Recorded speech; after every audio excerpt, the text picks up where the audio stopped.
चलो जनाब, यहाँ पर हमारा कनेक्शन कट गया था ना। बात चल रही थी इसकी कि हम्फ्रे हाउस ने जो हमें थ्योरी दी, उसने जनाब बताया उसका डॉक्ट्राइन जो कैथारसिस के बारे में था, उससे हमें महसूस हो गया कि हमें प्रॉपर डेवलपमेंट बैलेंस के साथ इमोशंस की लेके जानी है, ठीक है। और इसी तरह से हमने हैबिचुअल डायरेक्शंस देखनी है, हमने वो डायरेक्शंस देखनी है जिनके हम आदी हैं, और उनकी तरफ ही हमें अपने मकासद को लेके जाना है। हमने ज्यादा ना रोना है ना कम रोना है, जितनी हमें महसूस हो सकती है उतनी ही हमें तनासुब के साथ ये डोज लेनी है, ठीक है, पिटी एंड फेयर की। आगे देखते हैं तो जनाब एरिस्टोटल क्या करता है, वो कहता है अगली थ्योरी जो हमें ना एक और क्रिटिक जो है वो देते हैं, वो है बुचर। अब ये मुस्लिम क्रिटिक्स के हिसाब से बात चल रही है। बुचर ने क्या कहा जनाब, वो कहता है मैं एग्री हूँ विद द प्यूरिफिकेशन थ्योरी के साथ, और वो ऑब्जर्व करता है कि ये जो कैथारसिस है ना, इसमें मुलव्वस है not only the idea of emotional relief, इसमें सिर्फ इमोशनल रिलीफ का आइडिया नहीं है, but also further idea of purifying the emotions to be relieved, और उनको वाकई ही सुकून दिया जाता है। उनका आइडिया ही शामिल नहीं है, बल्कि उनको पाक भी किया जाता है, उनको साफ भी किया जाता है, उनको पाकीज़ा किया जाता है, ठीक है। इनको अंडरलाइन करिएगा और नाम बुचर का लिखिएगा। आगे वो कहता है कि जनाब ये जो वोइट है ना, have found out how to transport the human pity. अब वो ट्रांसपोर्ट करना होता है ना, वो तब मुनक्कद करना, मुंतकिल करना, वो कहता है उनको पता है, शायरों को पता है किस तरह से आपने मुंतकिल करना है अपनी इन चीजों को, अपने इन पिटी एंड फियर को, ह्यूमन पिटी फियर माइट कैसे मुंतकिल करने हैं under the excitations of art. Art क्या होता है, जैसे ये हमारा फन, ये सारे आर्ट ही है ना, लिटरेचर आर्ट वगैरह के खिलाफ। उसने कहता है आर्ट के तहत एक्साइटेशन, आपने उसके जोशो खरोश के तहत ये सारा काम करना है, बी डिजॉल्व, और फिर वो सारी चीजों को हल कर देगा इंजॉय जॉय के अंदर। पेन को अगर आप बाहर निकालना चाहते हैं, अगर चाहते हैं कि पेन हमारे से फरार हो जाए in the purified tide of human, तो आपको क्या करना होगा, आपको टाइड करना होगा, आपको ह्यूमंस की सिंपैथी के साथ बंधना होगा, ठीक है। इंसानों के जज्बात के साथ मुनासिब लिहाज से आपका ताल्लुक रखना होगा। ट्रैजिक एक्सपीरियंस का जो वो स्टेज पे करवाया जाता है, प्यूरिफाइज तो करते हैं, जो स्टेज पे ड्रामे होते हैं वो प्यूरिफाइज कर देते हैं फीलिंग्स ऑफ पिटी और फियर की, और इट्स मॉर्बिड कंटेंट। लेकिन उसका जो मरीजाना कंटेंट हमें दिया जाता है ना, वो हमारे कुछ काम आ ही जाता है। ये थ्योरी इस शख्स की, आपने आपने जो क्रिटिक्स के नाम है ना ये निकाल के रखने, देखिए कैथारसिस में और कुछ भी नहीं था, क्रिटिक्स की सारी डिटेल्स है इसके अंदर। यहाँ पर वो कहता है कि अदर एमिनेंट क्रिटिक्स, कुछ दूसरे भी बड़े मशहूर क्रिटिक्स हैं जो यकीन रखते हैं कि एम्प्लीकेशंस ऑफ कैथारसिस, कि कैथारसिस के जनाब जो भी कुछ पुशीदा मीनिंग है, इम्प्लीकेशंस होते हैं पुशीदा मीनिंग्स है, आर टू बी फाइंड, उनको ढूंढना चाहिए, टू बी फाउंड, उन्हें ढूंढना चाहिए इन द पॉलिटिक्स। पॉलिटिक्स के अंदर it's off, so there is no need to refer the politics. वो कहते हैं पॉलिटिक्स के अंदर से ही मीनिंग ढूंढो, ना जाओ पॉलिटिक्स की तरफ, ना जाओ एथिक्स की तरफ, वो दोनों रियलिटीज को छोड़ो, दोनों सब लाइन को छोड़ो, जो टोटल का बाकी माल मिला उसमें से मत ढूंढो, सिर्फ पॉलिटिक्स के अंदर से ढूंढो।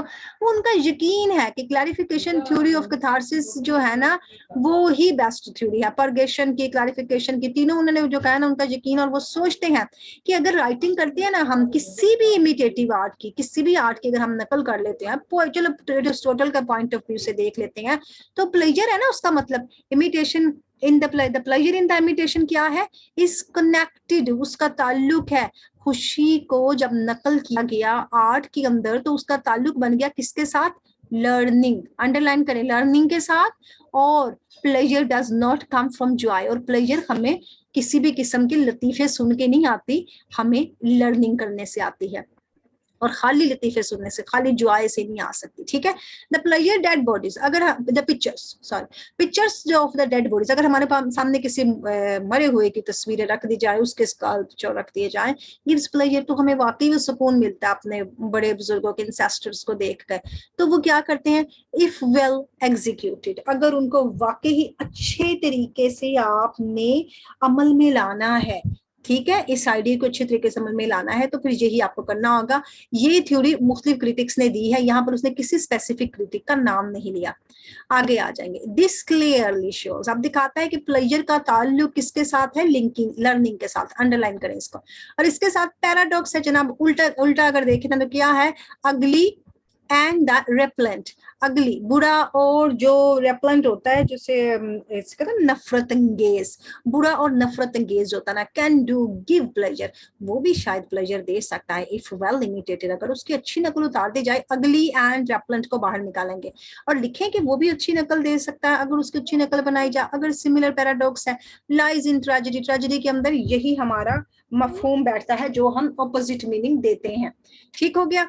इंसिडेंट के और ट्रेजेडी के चले जाते हैं तो वाकई पेनफुल होते हैं और माइट प्रेजेंट और पाए भी जाते हैं हॉरिबल सिचुएशंस के अंदर। Of a man blinding himself, एक आदमी ने अपने आप को अंधा कर दिया, औरत ने जनाब क्या कर दिया, कत्ल कर दिया अपने हस्बैंड का, और माँ ने कत्ल कर दिया एक बच्चे का। ये सारे इंसिडेंट है ना, ये हॉरर सिचुएशंस को हमारे सामने डिपिक्ट कर रहे हैं।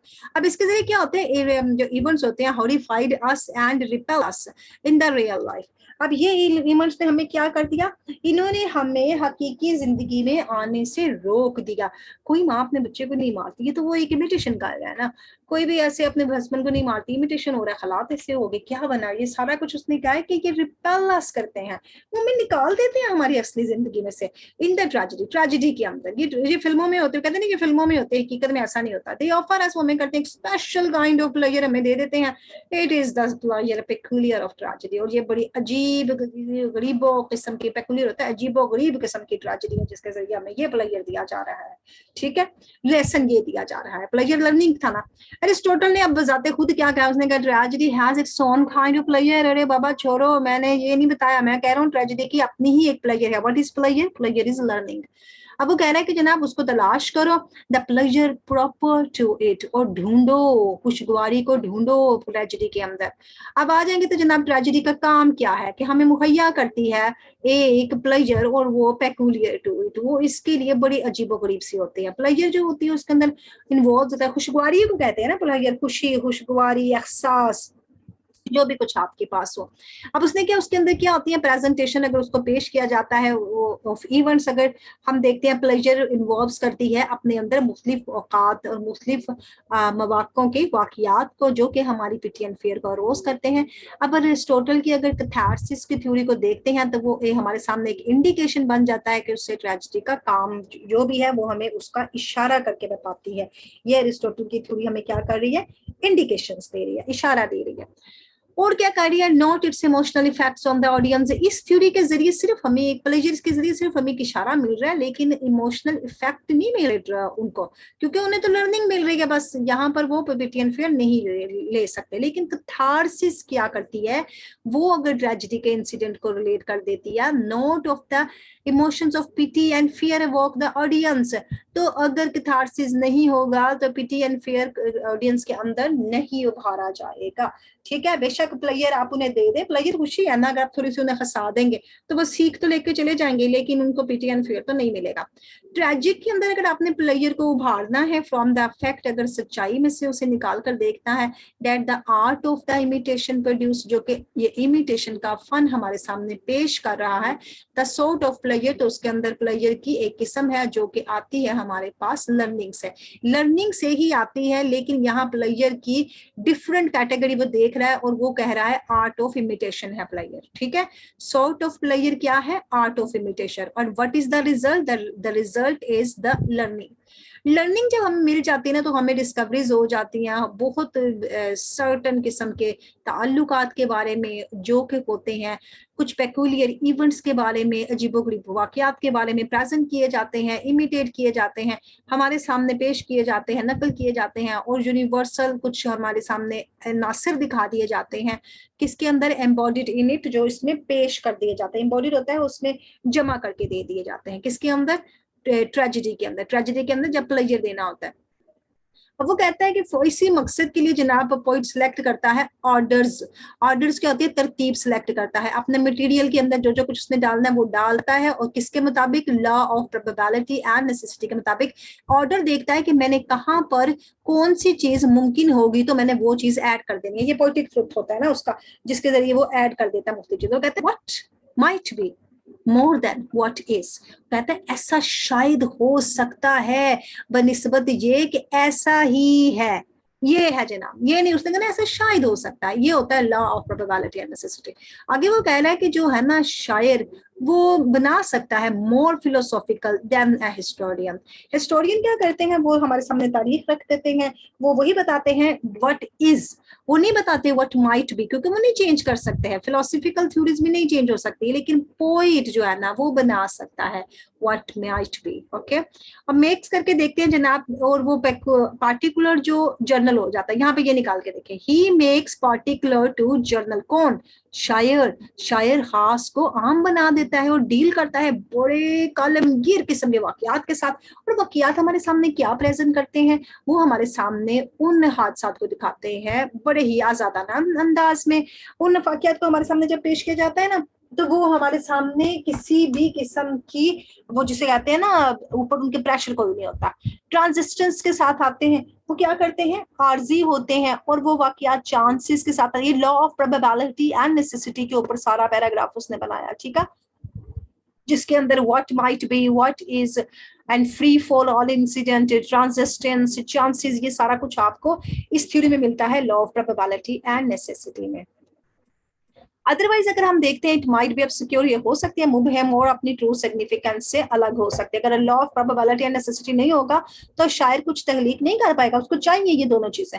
ट्रेजेडी के अंदर उसको बेटर अंडरस्टैंडिंग के लिए चाहिए, क्योंकि वो स्पेक्टेटर्स के लिए लेके आ रहा है face to face with the universal law, वो उनके सामने, क्योंकि स्टेज है ना, स्टेज पे फेस टू फेस ही बात हो रही है, उनके सामने universal law face to face ला रहा है। ट्रेजेडी में क्या कर रहा है, वो कुछ वाकयात को लेता है, फिर उनको जमा करता है और पिटी एंड फेयर उनमें से ढूंढता है, यानी कहानी का प्लॉट, यहाँ पे प्लॉट बन रहा है, इंसिडेंट्स क्या है, प्लॉट है, फिर प्रेजेंट कर देता है उनको एक अच्छे तरीके के साथ, वो ब्रिंग आउट कर देते हैं प्रोबेबल और नेसेसिटी प्रिंसिपल, वो हमारे सामने law of probability and necessity का तासुर दे देते हैं, क्योंकि उसने कई चीजें उसमें से निकाली, कई चीजें उसमें डाली, फिर वो क्या करता है, यूनाइट करता है उनको एक सिंगल एक्शन में। सिंगल एक्शन वही हमारे सामने एक ऑर्गेनिक होल प्लाट का बन जाता है, कल प्लाट किया था ना आपने, उसमें डिटरमाइन कर देते हैं, उनका रिलेशन हमें बता देता है कि जनाब एक्शन के साथ इसका क्या रिलेशन है, और यही प्रोसीड कर देता है बिगिनिंग से एंड की तरफ। यहाँ पर आपने डायग्राम बनानी है उसकी प्लॉट वाली, ठीक है, जो प्लॉट की डायग्राम हमें मिली हुई है आपको।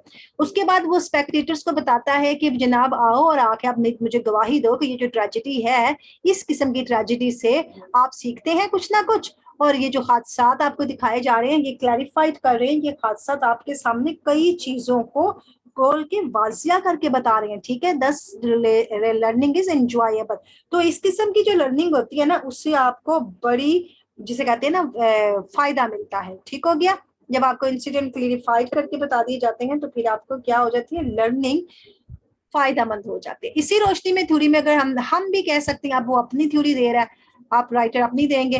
कैथारसिस जो है ना, वो जनाब इंसिडेंट के साथ रेफर करता है ट्रेजेडी को, और इसके साथ साइकोलॉजी ऑफ ऑडियंस की, वो नफ्सियात को समझता है। ट्रेजेडी का जो है ना, catharsis not a purgation of emotion, emotion नहीं है, ना ही प्यूरिफिकेशन है। इट रेफर्स, ये तो सिर्फ ताल्लुक है जनाब, in way in which the poet has presented the incidents of the and फिर जिस तरह उसने अपने इंसिडेंट पेश किए थे, ये याद रखिएगा, एंड पे आकर उसने उसको डिनाई कर दिया। जब पहले पहले सारी थ्योरियां दी, अब उनका डिनाई कर रहा है, फिर कहता है जनाब ये खास किस्म के और आलमगीर किस्म के हमारे सामने पिटी एंड फेयर के जज्बात रेज किए जाते हैं। Catharsis is not the catharsis of audience, catharsis हमने ऑडियंस का नहीं कराना है, it is the catharsis of pity and fear of themselves, उनके अपने आप का करवाना है, उनके अपने आप की परगेशन करवानी है। Indeed, दरअसल Aristotle does not refer to the audience in the definition of tragedy. उसने कहा, उसने एंड में आकर ट्रेजेडी के अंदर तो स्पेक्टेटर डाले ही नहीं थे, इट बिकेम्स इनएविटेबल, ये तो नागुजीर बन जाते हैं। वो बात कर रहा है कि working of the tragedy, tragedy कैसे अपने आप पे काम करती है। एंड पे वैसे ना वाकई उसने स्पेक्टेटर्स नहीं लिखे हुए कि स्पेक्टेटर्स के साथ ये उभारे, बल्कि वो कहता है अपने आप के साथ ये जज्बा उभारे। वो मस्ट डिमांड ऑफ ट्रेजेडी, हमें ट्रेजेडी में डिमांड करनी चाहिए जनाब इस चीज की, कि जो भी चीजें होती है ना, काइंड ऑफ प्लेजर की होती हैं, but not only which the proper is. लेकिन कुछ ऐसी चीजें होती हैं जो मुनासिब तो होती हैं, लेकिन वो इतनी मुनासिब नहीं होती अपने अपने साइज में, अपने तनासुब में। 10 यहाँ पर आके आपका इन शॉर्ट बन रहा है, कंक्लूजन बन रहा है। प्लेयर जो है ना, पेक्यूलियर ट्रेजेडी होती है, प्लेयर के बाद वो लेके आ गया है कि वो बड़ी अजीब किस्म की ट्रेजेडी है जो कि लेके आती है आर्टिस्टिक प्रेजेंटेशन हमारे सामने, किसकी, पिटी एंड फेयर की। ये लाइन याद कर ले। इसके बाद प्रॉब्लम जो है ना जनाब वो देता है कि कोई भी जो शायर है वो हमें बता देता है बड़े मुनासिब किस्म के फार्मूलेट हमें बताता है, कुछ उसने तैयार किए होते हैं, कुछ अपने फार्मूलाज तैयार किए होते हैं, नुस्खे बनाए होते हैं कि प्लेयर बाय पेक्यूलियर जो है ना वो ईच जेनरा ऑफ पोइट्री, हर जेनरा में पाई जाती है। जेनरा कौन कौन सी है पोइट्री की? नावल, ड्रामा, और इसके बाद और क्या था, पोइट्री, ये सारी इसकी जेनरा, एपिक पोइट्री, ड्रामा, ये सब कुछ आ गया, इसमें सब पाया जाता है। फिर वो देखता है कि जनाब इसको समझने के लिए आपको यूनिवर्सल लॉ को समझना पड़ेगा, गवर्निंग यूनिवर्स कैसे चल रही है यूनिवर्स उसको समझना पड़ेगा। कैथारसिस को अगर हम देखते हैं तो जनाब एन इंटेलेक्चुअल टून है रेदर देन अ मेडिकल और रिलीजियस टून। ये एंड पे उसने कंक्लूजन दिया है कि आपने मेडिकल मेडिकल में जाके देख रही है, ये सिर्फ आपको ज़हीन बना रही है। परगेशन थ्योरी की तरफ अगर चले जाते हैं प्यूरिफिकेशन कर देती है जनाब। Theory of catharsis have their obvious limit, उसकी बहुत ज्यादा लिमिट है और can not explain the whole process, इसको बिल्कुल बताया नहीं जा सकता है। और इसकी बुनियाद जो है यानी एंड पे आकर उसने ये बताया कि जो भी इसके फंडामेंटल ड्रॉबैक्स हैं, जो भी इसके बुनियादी हमारे सामने नकूश आ रहे हैं इस थ्योरी के, वो और दूसरी थ्योरीज के हमारे सामने जो आ रही है ना, उनका ताल्लुक है किसके साथ? Effect of tragedy on the audience. अभी यहाँ पर बात ऑडियंस पे आ गई। अब वो बताना चाहता है कि जनाब पहले उसने डिनाई किया, अब वो मान रहा है कि ऑडियंस पे इफेक्ट का जो है ना तासुर वो देना है, उनकी साइकोलॉजी ऑफ ऑडियंस को देखना है और उनके व्यूज देखने हैं, कॉन्क्रीट है, मुनासिब है, नॉट ऑन व्हाट ट्रेजेडी से, कि ट्रेजेडी हमें ये नहीं देखना ट्रेजेडी क्या कह रही है, but what tragedy may do to us, लेकिन ट्रेजेडी हमारे सामने क्या कर सकते हैं। ये जो अंडरलाइन वर्ड है ना इनको अंडरलाइन करें। अब इसके बाद जनाब वो जो पिटी एंड फियर है वो क्या कर रहे हैं? रेफरेंस दे रहे हैं और समथिंग इन द ऑडियंस के अंदर लेके आ रहे हैं rather than to something sense and elements. इसके अलावा हमें कुछ सीन्स एंड एलिमेंट्स, कुछ ऐसे सीन्स और एलिमेंट्स हमें दिखा रहे हैं, वो नहीं हमें दिखा रहे, वो हमारे अंदर क्या कर रहे हैं, वो हमें रेफरेंस दे रहे हैं सिर्फ पिटी एंड फेयर का, ना कि हमें कोई सीन दिखा रहे हैं। इसी के मुताबिक अगर हम देखते हैं एक्चुअलिटी देख लेते हैं अरिस्टोटल में क्या है, राइट कर रहा है दिस ट्राइटिस, ट्राइटिस को लिखना है आपने क्योंकि उसकी बुक नहीं है, ट्राइटिस है पोइट्री के बारे में, उसका मुसवदा है, उसमें कंसर्न किया गया है और टेक्निक बताई गई है राइटिंग पोइट्री के बारे में कि पोइट्री आपने कैसे लिखनी है और साइकोलॉजिकली ऑडियंस को कैसे आपने इन्वॉल्व करना है। आगे देखते हैं तो इसकी जो थ्योरी है ना साइकोलॉजी नफ्सियात की थ्योरी की, दो थ्योरीज बन जाती हैं। नॉट बैड इन देमसेल्फ, अपने आप में बुरे नहीं है, लेकिन डाउटफुल जरूर है अगर हम इसको एक्सप्लेन करते हैं अरिस्टोटल के intent of it to mean, Aristotle का ही मकसद क्या था ये सब बताने का, इस थ्योरी को पेश करने का। मॉडर्न क्रिटिक्स जो है ना वो जनाब हमायत कर देते हैं क्लैरिफिकेशन थ्योरी की, वो कहते हैं क्लैरिफिकेशन थ्योरी जो है ना वो ठीक है, पर गेशन थ्योरी की हम नहीं हिमायत करते, वजाहतें दो ना, क्लैरिफिकेशन वजाहत करो, इसकी हम हिमायत करते हैं। अब ये थ्योरी रेफर करती है इंसिडेंट्स ऑफ ट्रेजेडी के साथ rather than the reaction of audience. अब कहते हैं कि ट्रेजेडी के अंदर कौन कौन से वाकयात हुए हैं उसकी बात बताएं मुझे, ये ना बताएं कि ऑडियंस के साथ क्या हो रहा है, ऑडियंस कैसे रोध हो रही है, क्लैरिफिकेशन की हम साथ जाते हैं। ये इसने मॉडर्न क्रिटिक्स के बारे में बताया। तो उसके बारे में कंसर्न कर रहे हो, कहते हैं जनाब जो ट्रेजेडी होती है ना, नेचर जो पाई जाती है ट्रेजेडी के अंदर, जो नेचर पाई जाती है उसका ताल्लुक है किसके साथ? ऑडियंस रिएक्शन के साथ और साथ साथ इंसिडेंट ऑफ ट्रेजेडी के साथ। अब अगर हम इसके पास इस थ्योरी के मुताबिक चले जाते हैं परगेशन और प्यूरिफिकेशन के हिसाब से, तो हम देखते हैं कि ये इंसिडेंट को सिर्फ और सिर्फ प्लेजर के थ्रू देखते हैं और ये कहते हैं कि ट्रेजेडी में प्लेजर है। इन दोनों में क्या है? ट्रेजेडी में प्लेजर है, लेकिन यहाँ पर क्या था क्लैरिफिकेशन में, क्या था कि ऑडियंस के रिएक्शन की बजाय हमें इंसिडेंट ऑफ ट्रेजेडी दिखाओ। ठीक हो गया। आगे वो चलते तो कहता है कॉम्प्रिहेंशन, इसको इन रिलेशन को हमें समझा जाता है बड़े खास किस्म के लिहाज से और दुनियावी और यूनिवर्सल लिहाज से हमें इसको समझना पड़ता है। एम्बॉयडर्ड क्या किया जाता है कि ट्रेजेडी के अंदर बंधे पड़े होते हैं और ये लेके आते हैं बड़ी अजीब किस्म के प्लेयर, कोई प्ले पेक्यूलियर प्लेयर बार बार उसने यूज किया। इंटेलेक्चुअल प्लेयर भी आ जाते हैं, तो ये भी पाई जाती है और रियलाइजिंग की जाती है रिलेशनशिप्स के अंदर बिटवीन हमार्शिया ऑफ द हीरो की जो वो एरर ऑफ जजमेंट है, okay, and the suffering of the result which results, और वो मुसाइब जिनमें वो मुब्तला होता है। रिलेशनशिप पाया जाता है किरदार के अंदर और उसके किस्मत के अंदर। ये भी रखिए आप, इसमें उसने बताया कि जहाँ करेक्टर एंड डेस्टिनी भी पाई जाती है। There is a sign of incorporated tragedy, यहाँ पर तो एक वो कहता है निशान मिल रहा है मुझे ऐसी ट्रेजेडी का जिसमें यकजानियत नहीं है, इनकॉर्पोरेटेड यकजा नहीं है, अलाइवेशन कर देती है, दूर लेके चले जाती है पिटी एंड फियर से। अगर हम उसे प्रोडक्ट बनाएंगे ऑफ लर्निंग प्रोसेस, अगर हम उसे यही बना देंगे कि मरहला जनाब हमारा इसके साथ आपने आना है, note chief object of poetry, तो ये पोएट्री का कोई बड़ा मकसद नहीं रह जाएगा, ये बल्कि एक प्रोडक्ट बन जाएगी। प्रोडक्ट क्या होती है? वो हर दफा चेंज होती है, उसकी वैल्यू घटती है और बढ़ती है। आगे आ जाएंगे तो जनाब उसने कहा सारी जो मैंने आपको बात बताई है ना, आप चले उसका कंक्लूजन निकाल लेते हैं। नतीजतन मैं अब कहना चाहता हूँ कि कोई शक नहीं है, मुझे अरिस्टोटल बड़ा ग्रेट बंदा था। और जनाब उसने जो है ना सेंचुरी पहले ये बात कही थी, तो कंटिन्यू चल रही है, उसका इन्फ्लुएंस थिंकिंग के ऊपर अभी भी चल रहा है, और उसके जो टाइम पहले बात की थी आज भी हम उसको सुन रहे हैं। इसके बाद वो कहता है, बड़ी बदकिस्मती से मैं ये कहता हूँ, he has not explain some of the terms. बड़ी बदकिस्मती की बात है, उसने एक्सप्लेन ही नहीं किया इस टर्म को। 4000 साल हो गए हम बैठे रो रहे हैं, इसका करें क्या इलाज। इसके बाद वो बताता है कि उसकी अहमियत भी बहुत ज्यादा है।